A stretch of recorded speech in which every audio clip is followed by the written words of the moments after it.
Welcome to the Common Man Football Show. My name is James Coburn, and today's episode we're talking about the Denver Broncos versus Buffalo Bills Week 3 matchup based on analytics. And the analytics I'm going to be talking about is a ton of different stuff. So if you're new to the channel, if you aren't familiar with the terms and definitions and all those other sort of things, go to the description. Print off the description even. I mean, to follow along and do all that kind of stuff.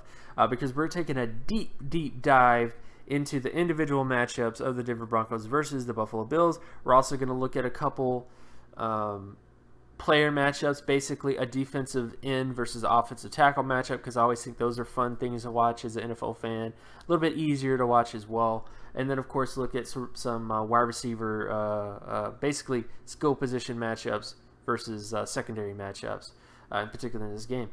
So starting with the basics. So the basics are just the basic sort of statistical points between both these teams. So things like, the turnover percentage. How often does the offense turn over the football compared to the rest of the NFL? How often does the offense give up sacks compared to the rest of the NFL?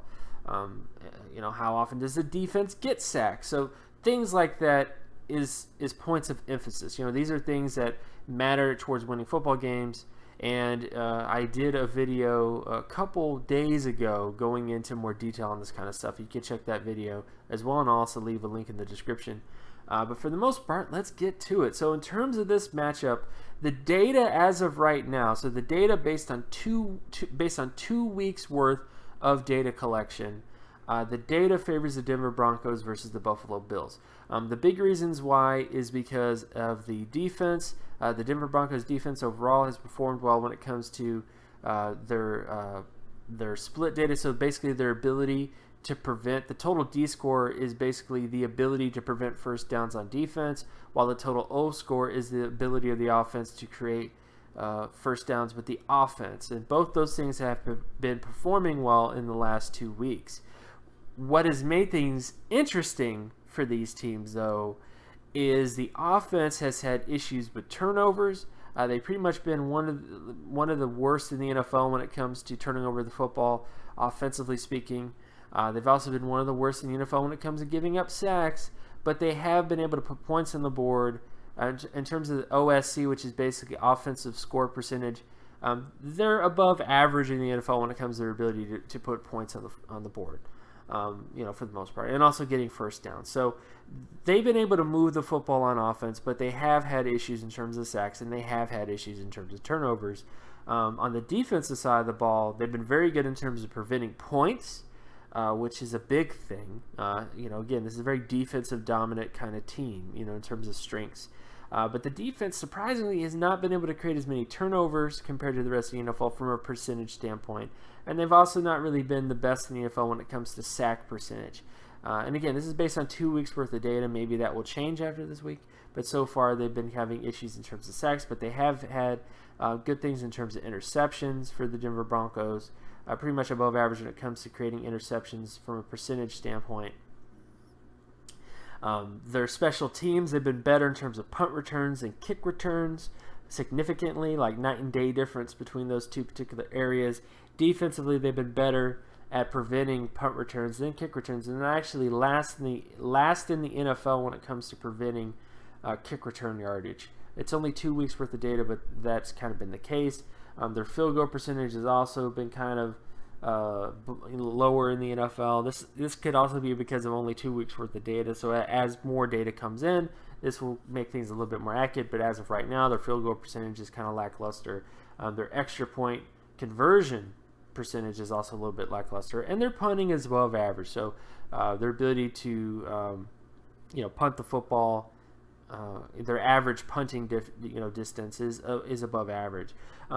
So again, the things that favor the Broncos in this matchup is basically they have a pretty good defense overall in terms of preventing points, and they have an offense that can put up points. And the offense does have its warts. It does have issues with turnovers, and it does have issues with sacks, but they have been able to put up points, and then they have a defense that can prevent points. If you score points and you have a defense that stops your team from scoring, you're going to win football games. When we get to the Buffalo side of things, the Buffalo Buffalo has a good defense. Their offense is about below average when it comes to their ability to create first downs on offense overall. They've been better when it comes to turnovers than the Broncos, so that is a positive in their cap, is that they've not really created a ton of turnovers. Their sack percentage, though, is pretty much the same as the Broncos. They've been allowing a little bit too many sacks.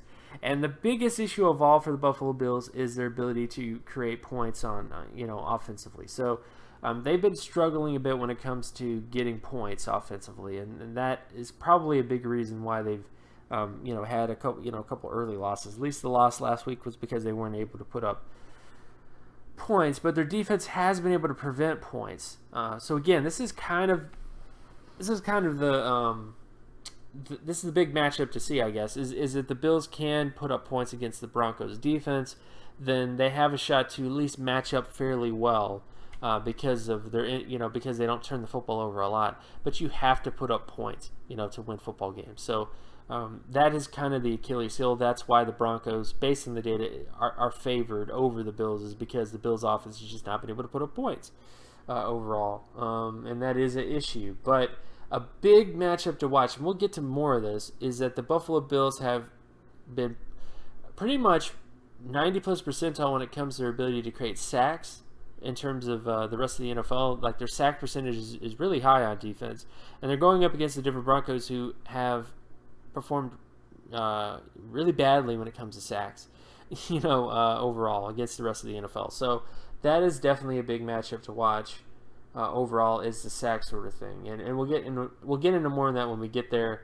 But that's just sort of the matchups there. When it comes to special teams, the Bills have been better when it comes to kick return yardage versus punt return yardage, and defensively they've been better in terms of preventing punt return yardage versus kick return yardage. They've been about average, and their field goal percentage and extra point percentage has pretty much been in line with the Broncos as well. A little bit better in terms of punting average. But for the most part, the biggest thing you should take away from this is that the Broncos, basically, they just have a better combination. Their offense is able to put up points, and they have a defense that's able to prevent points, and those are things that the Bills just can't do right now. The Bills have a decent defense, it's just that their offense is just not getting it done when it comes to putting up points, and that's why they're favored.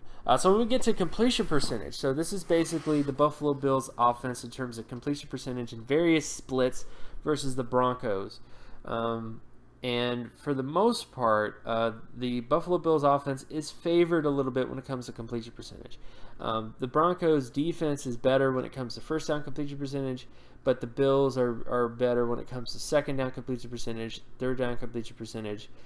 So when it comes to completions, the Bills are favored a bit in this matchup when it comes to just those specific downs, and of course the rest of the downs and distances are here, so you can check those out at your leisure in terms of the other splits. Then we get to the Denver's offense versus the Buffalo Bills when it comes to completion percentage. It's a little bit more evenly matched, actually. The Bills have an advantage over the Broncos when it comes to first down completion percentage. The Bills also have a little bit of an edge when it comes to second down completion percentage compared to the Broncos offense. And third down completion percentage, the Broncos have a little bit better of a thing. The Broncos offense realistically has had issues when it comes to first down completion percentage. They've been kind of average when it comes to second down completion percentage. And third down, the money downs is where Trevor Siemian has really been doing well. If it wasn't for those money downs, he would not be doing that well. So for the most part, those are kind of the individual matchups.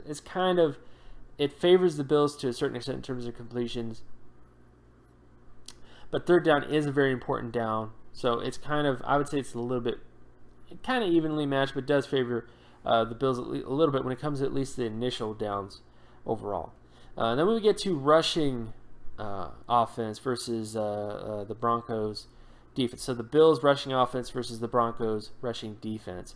And this is kind of a big issue. Is the Bills' rushing offense has not performed that well in the last couple of weeks. They have been able to get they've been above average when it comes to creating first downs on first down, but their ability to create first downs on second down with the rush has been really almost very, very below average. They've also been below average when it comes to their ability to create first downs on third down in terms of their rushing offense. And they're going up against the Denver Broncos defense, rushing defense, if you will, that has been one of the best in the NFL. I mean, they just basically shut out Ezekiel Elliott, for the most part.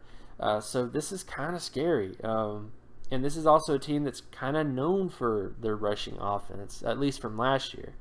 So this is kind of a scary matchup. When we get to the other side of things, when we look at Denver Broncos rushing offense versus the Buffalo Bills rushing defense, things favor the Bills a little bit more. The Bills, well, not the Bills, but the Broncos are favored when it comes to second down and third down. So again, second down and third down is kind of where the Broncos are favored over the Bills when it comes to ability to create first downs. But the Broncos have just kind of had issues this year when it comes to creating first downs on first down with the rush, compared to the Bills, who have been above average when it comes to preventing that kind of thing. So that will be kind of an interesting matchup. It favors the Broncos offense overall in terms of second down and third down, so it favors them in kind of those situations. And I think that might be a crucial thing, because if you're able to get first downs on second down and third down, you're able to keep the chains moving and keep things going, if you will. So that's kind of where that stacks up. And then when we get to the passing, so this is the Buffalo Bills passing offense versus the Denver Broncos passing defense. And unfortunately for the Bills, the Denver Broncos have an advantage here as well. The only area where the Bills have somewhat of an advantage is their ability to create first downs on second down has been a little bit above average for the Bills and a little bit below average when it comes to the Denver Broncos defense in terms of preventing first downs on second down. But the Broncos defense, when it comes to their first down situation defense, passing defense, has been better than the Bills. And when it comes, especially when it comes to third down, the Broncos have been one of the better passing defenses when it comes to preventing third downs, passing conversion rate in terms of those kind of situations. So this pretty much favors the Broncos. So the Broncos in this situation. So the big picture with this matchup to me is the Broncos defense has advantages against the Buffalo Bills rushing offense, and they'll have significant advantages when it comes to the Bills offense versus their defense. So this is why I still think the Bills will probably lose this game, because the Broncos defense is just really complete. It's not the most complete defense in the NFL over the last 2 weeks, but when you just look at it on an individual basis, they're winning it when it comes to the killer downs. They've been preventing the rush significantly, and on top of that, their passing defense is of course, they got Aqib Talib, they got Chris Harris, they got all these crazy guys back there. So this is a matchup that I think is ultimately going to be in Denver's favor. And that's kind of why I see Denver still winning when you just look at the individual matchups, despite some hiccups that might happen on offense for them. And by hiccups, I'm talking about the individual matchups when it comes to the DN versus OT matchup. Menelik Watson is not the most athletic guy, and he is about to face a guy in Jerry Hughes who is significantly athletic. And this has been an issue for Watson this year. I think he's allowed over 6 sacks so far this year, and I don't see that changing this week. As you can clearly see, significant differences in terms of explosiveness in terms of Jerry Hughes. Jerry Hughes beats Watson when it comes to speed by a significant percentage, and he also beats Menelik Watson significantly when it comes to flexibility. So this is just not going to be a good matchup overall when it comes to the athleticism of Jerry Hughes versus the athleticism of Menelik Watson, who's already given up 6 sacks. So this is a matchup to watch. See what happens. See if Menelik Watson improves, but I just don't think that's going to be the case. I think this is going to be an issue for the rest of the year, unless they kind of fix it, or Menelik Watson, or they find something to fix this, because this is just a problem, man. And then, of course, another matchup, at least to bring the Denver Broncos into this. I think the Denver Broncos offense, in terms of their wide receivers, will have a significant athletic advantage when it comes to the cornerbacks of the Buffalo Bills. When you look at the Buffalo Bills cornerbacks, they have E.J. Gaines, they have Leonard Johnson, they have Tre'Davious White. And Demaryius Thomas smokes all those guys when it comes to explosiveness and speed. And Emmanuel Sanders pretty much smokes all those guys when it comes to explosiveness, speed, and especially flexibility. Excuse me. So when it comes to this particular matchup, I mean, I just don't know exactly what you're going to do in this particular situation. As a secondary, you're not going to be able to match up with these guys athletically. I just don't see this ending well, especially with guys, you have Demaryius Thomas and you have Emmanuel Sanders. So you have two guys that I think could do a lot of damage against any one of these cornerbacks, and that's a significant disadvantage. So overall, that's another matchup I want to watch, particularly in Denver's side that favors them, because that's sort of the thing. So ultimately, again, I think this is a Denver win based on data. I just have a gut feeling. I mean, it would take the Buffalo Bills performing like they haven't performed in the last 2 weeks, obviously. And it would just take a lot of different things, because the offense just hasn't been able to put up points. And if it continues to be this way, if they continue to have issues putting up points, they're just not going to win a lot of football games. For all the flaws that the Denver Broncos have when it comes to turnovers and it comes to allowing sacks, they're still able to put points on the board. And they still have a defense that I think can make up for some of the issues that they're having on offense when it comes to turnovers and sacks. And I think that's the big difference. That's why I think Denver wins this football game based on the data. And of course, my name is James Coburn. You can find my work at draftcoburn.wordpress.com. You can also follow me on Twitter at Geometrics. And if you like this content and you want more content like this, be sure to leave a like and subscribe.